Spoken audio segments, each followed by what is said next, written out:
Dick Slater has earned himself quite the reputation. Not only is he a talented wrestler, but he's also a champion and a friend to many. He's a man of ambition, which has led to him being no stranger to controversy.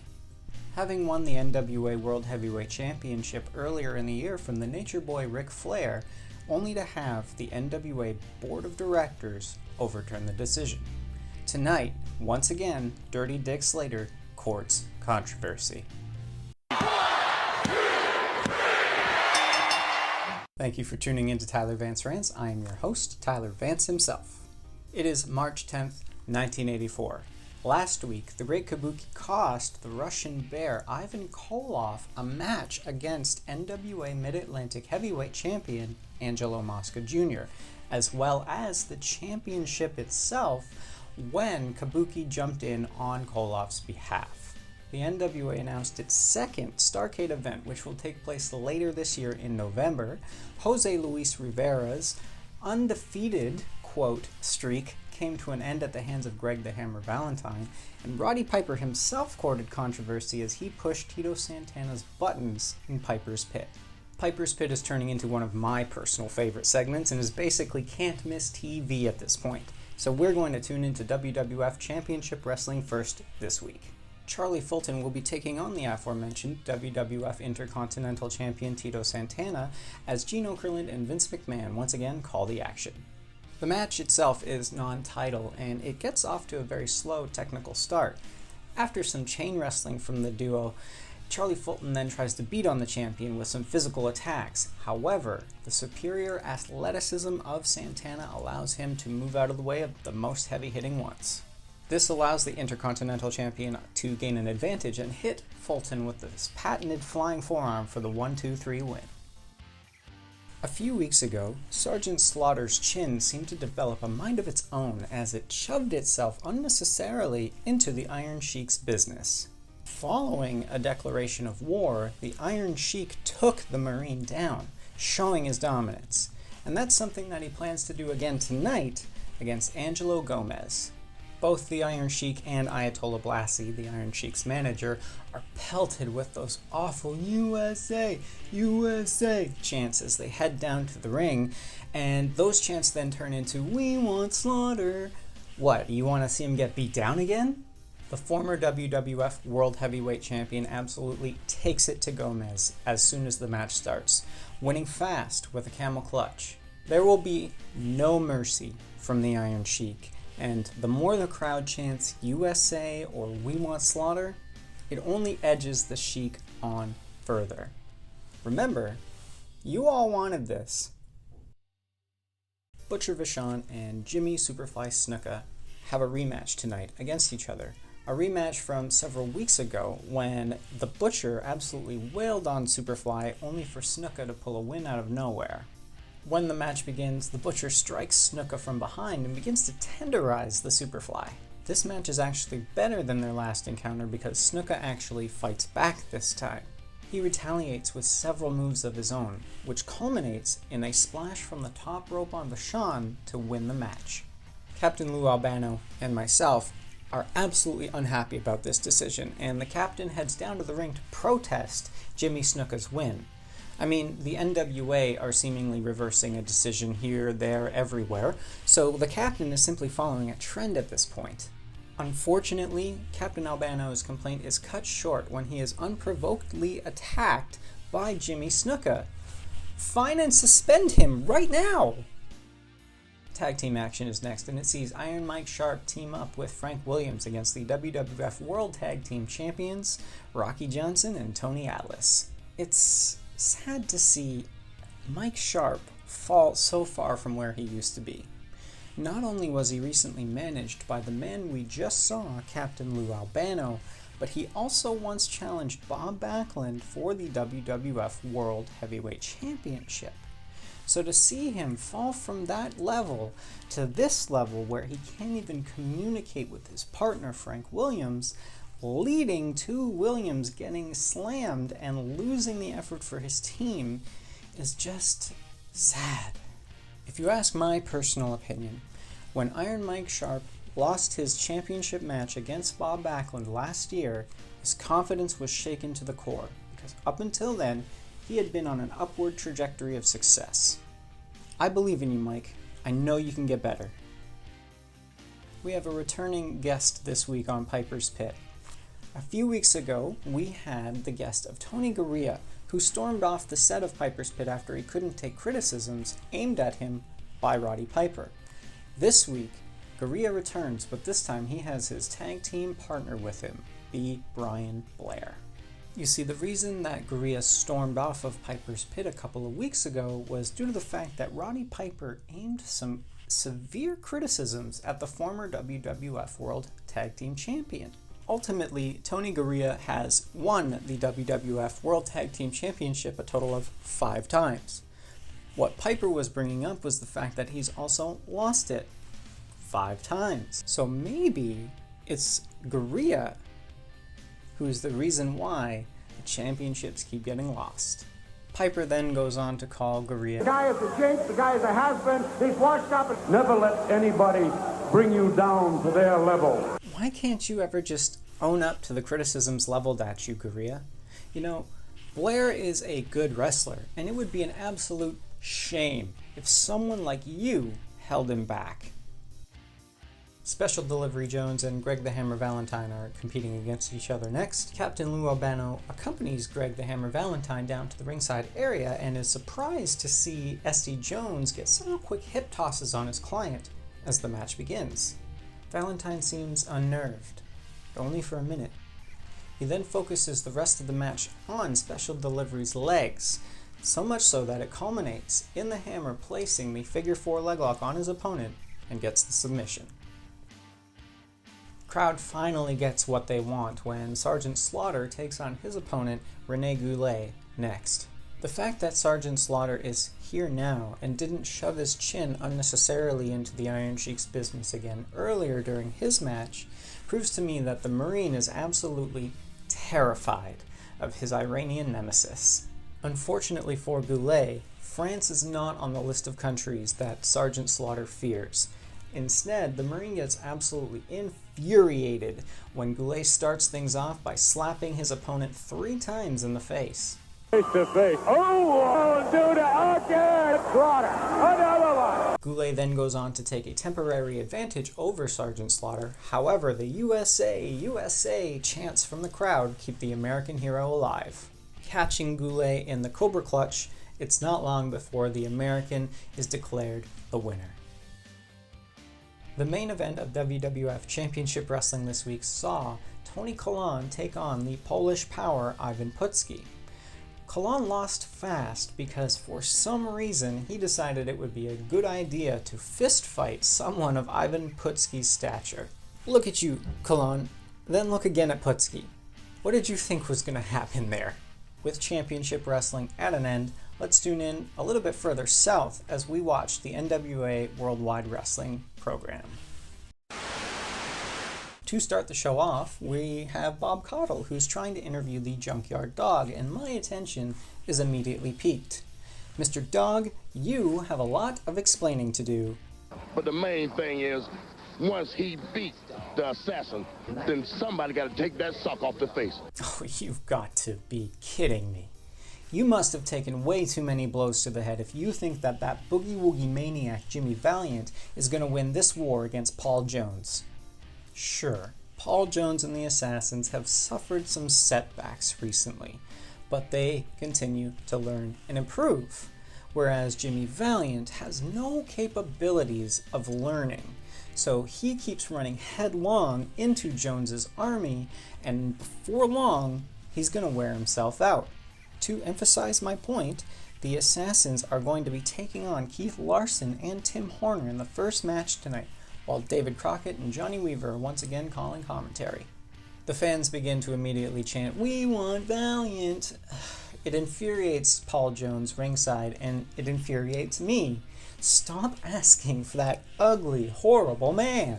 Assassin number 2 gets a power slam win, and all I have to say is that a win is a win.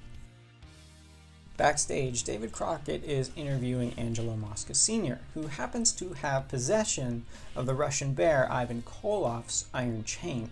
Mosca Sr. managed to get a hold of Koloff's chain following last week's attack, and he goes on to say that, along with his son Angelo Mosca Jr., the NWA Mid-Atlantic Heavyweight Champion, he is looking forward to getting his hands on their opponents tonight between Ivan Koloff himself and Great Kabuki. To finish things off, Angelo Mosca Sr. states that Bob Orton Jr. and Don Kernodle making Ivan Koloff an honorary American is an insult and a disgrace to true Americans. Just gotta cope with it, buddy. In the ring, Dory Funk Jr. and the NWA Mid-Atlantic Heavyweight Champion Angelo Mosca Jr. are taking on their opponents of Doug Vines and Kurt Von Hess, while the senior Mosca provides guest commentary. During the match, Vines actually calls for a timeout, and the still relatively green Angelo Mosca Jr. acquiesces to this. The juniors then both get into trouble, often being outwitted by Vines and Von Hess. During one of these moments, Dory Funk Jr. actually accidentally gets Irish whipped back into his own corner by his opponent, which then leads to Angelo Mosca Jr. able to tag in and get the win for his team following a crossbody from the top rope. David Crockett is backstage with Rufus R. Jones, who recently put out a $1,000 challenge to face the big cat, Ernie Ladd, in the ring.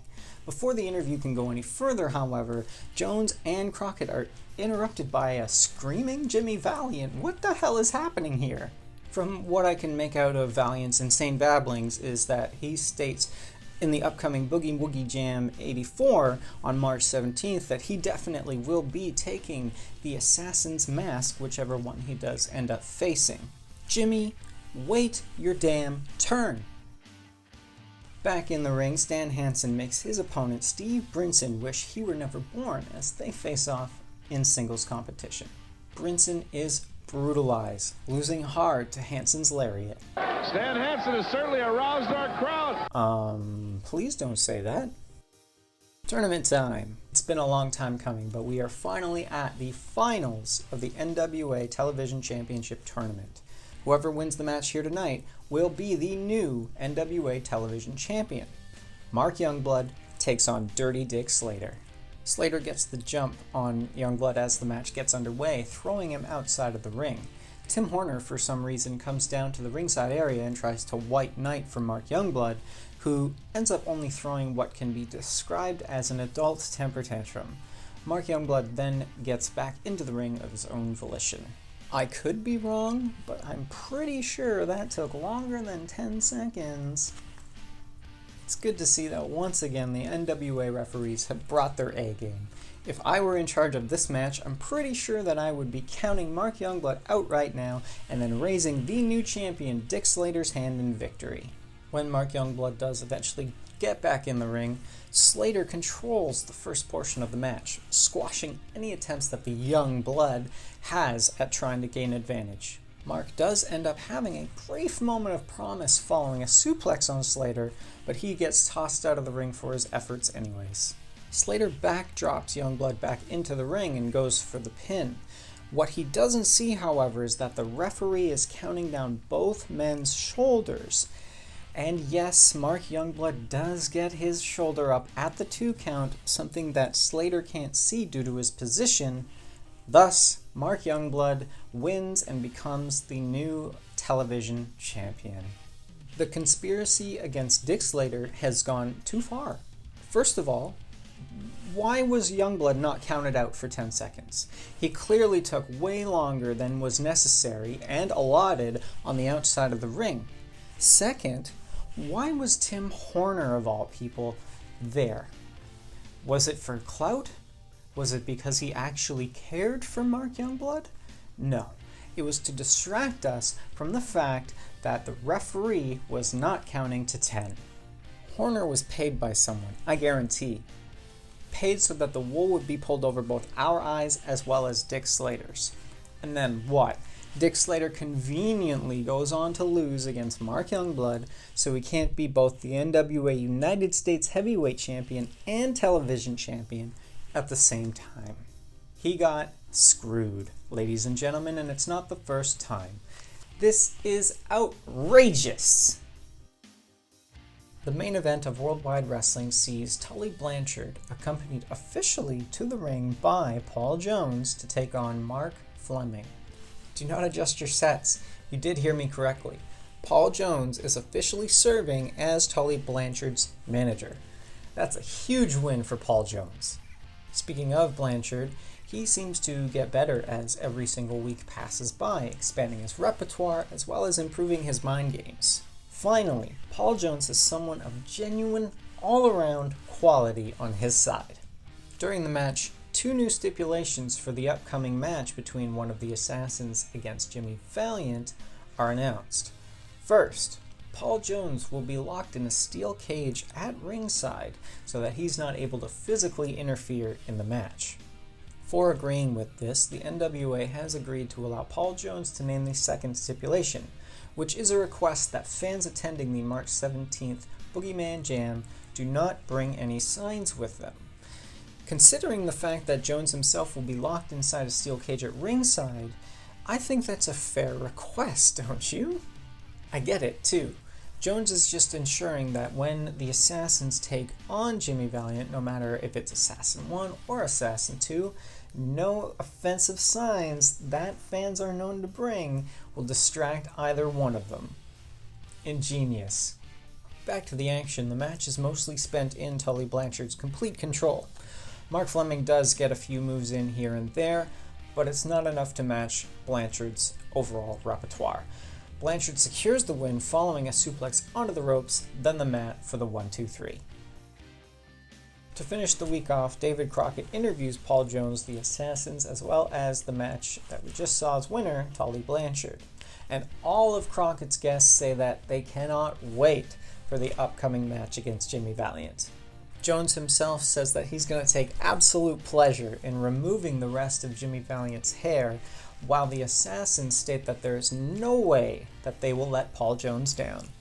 Blanchard then pipes in and asks a question that I've been wondering very, very much. Does Valiant even have the skill to take down either of the Assassins? And now the hair is gonna go. Ball-headed geek! You said it.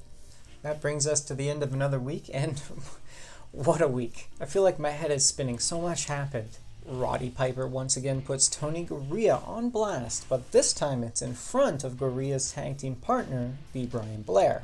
Paul Jones proves that his investment in Tully Blanchard is paying for itself, and the NWA once again finds a way to screw Dirty Dick Slater. I'm not going crazy. This is not a tinfoil hat situation. This is me telling you that the NWA is screwing Dick Slater actively.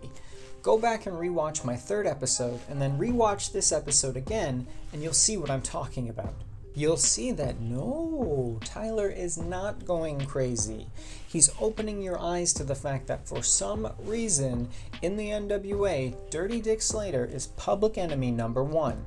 The NWA is pulling strings in any way that they can to ensure that Dick Slater meets no more success than he already has. What do you think? Are you on my side? Is there a conspiracy against Slater? Or are you the shill that took an NWA bribe to say in the comments that no, there's no conspiracy? Either way, let me know, because at the end of the day, it'll be easier to identify the true believers. Thank you so much for tuning in to another episode of Tyler Vance Rants. Don't forget to like the video, share it with your friends, hit the bell, and subscribe, as well as follow me on social media. I will see you again next week. So long for now. Butcher Vachon and Jimmy Superfly Snuka have a rematch from one they had from one to another, time after time.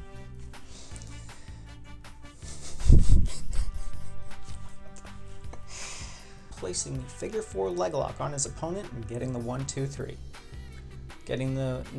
He got the submission. With championship wrestling. With championship wrestling. No, I didn't. Oh my god, I apologize, Sir Sean Connery. And the NWA once again finds a way. Why did I look down?